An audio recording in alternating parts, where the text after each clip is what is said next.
আমি বিশ্বাস করি আজকে হয়তো আমরা মর্যাদা পাচ্ছি না, কিন্তু আমরা যদি লড়াই জারি রাখতে পারি একদিন একদিন আমাদের এই অধিকার এবং মর্যাদা প্রতিষ্ঠা হবে, কেউ দাবিয়ে রাখতে পারবে না। বন্ধুরা আমার, আমরা রাজনৈতিক দলের সমর্থন চাই। যারা অধিকারের প্রশ্নে অবিচল, যারা দুঃখী মানুষের পক্ষে শক্তি, তাদের সমর্থন আমরা চাই। এই গরিব দুঃখী মানুষ, আপনাদের সমর্থন আমরা চাই। আমরা চাই জাতীয় সংসদের মাননীয় স্পিকার মহোদয়, আপনি একজন বীর মুক্তিযোদ্ধা, আপনি অবশ্যই এই বিলটি খুঁজে বের করে পার্লামেন্টে উত্থাপন করে এই বিলের পাস করবেন, তাহলেই আমাদের হবে। আমরা ব্যাখ্যা চাই না আপনার কাছ থেকে। তাই বন্ধুরা আমার, আমি কথা বাড়াতে চাই না, আমি বলতে চাই লড়াই লড়াই লড়াই চাই, লড়াই করে বাঁচতে চাই। লড়াই ছাড়া আমাদের ভাগ্যের কোনো পরিবর্তন হবে না, ইতিহাস তাই প্রমাণ করে।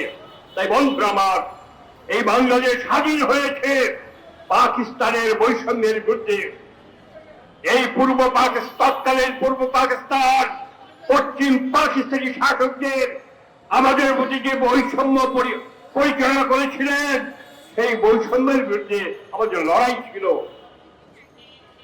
এবং আপনি জানেন, তখন আমাদের দেশের বিশিষ্ট অর্থনীতিবিদরা বলছেন পাকিস্তানের দুই অর্থনীতি, পূর্ব পাকিস্তানের এক অর্থনীতি আর পশ্চিম পাকিস্তানের আর এক অর্থনীতি।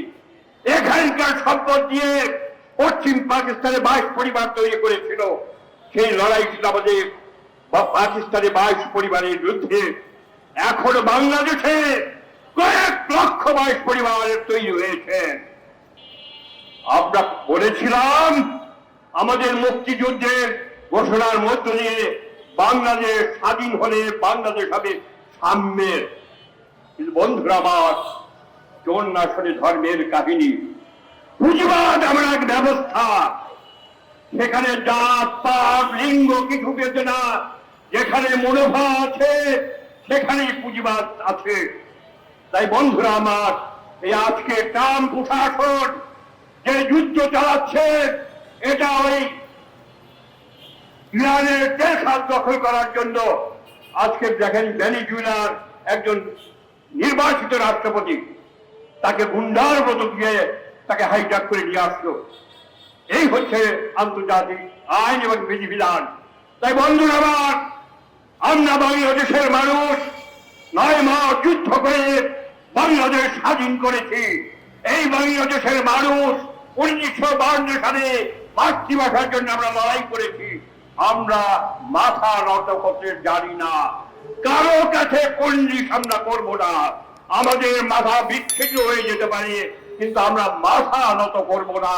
এই আহ্বান